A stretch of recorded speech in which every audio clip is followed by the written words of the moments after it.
সুতরাং পুজো পার্বণ আমাকে শিখিয়ে লাভ নেই। মহাকুম্ভ আমি নাইবা বললাম, ওটা এখন মৃত্যু কুম্ভ হয়ে গেছে, মৃত্যু কূপের মতো। আমি মহাকুম্ভকে সম্মান করি, আমি শ্রদ্ধা জানাই, পবিত্র গঙ্গা মাকে আমি সম্মান করি। কিন্তু প্ল্যানিং না করে এত হাইপ তুলে এত লোকের মৃত্যু বললেন 30 জন, কথাটা কি সঠিক? কত ডেড বডি ভাসিয়ে দিয়েছেন নদীতে? কত হাজার হাজার, 8 বার আগুন লেগেছে। বড় লোক আর ভিআইপিদের জন্য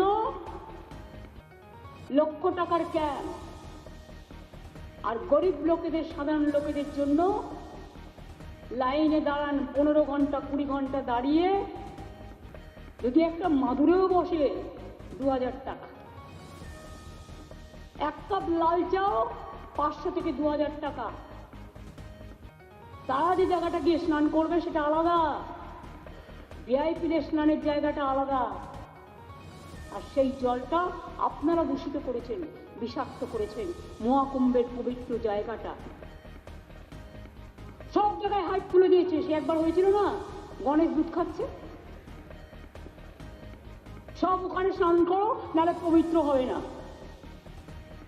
মৃতদেহের ওপর দিয়ে যারা এই হাইপ তুলছেন আর টাকা কামানোর জন্য ধর্মকে বিক্রি করছেন, তাদের আমি মন থেকে মেনে নিতে পারি না।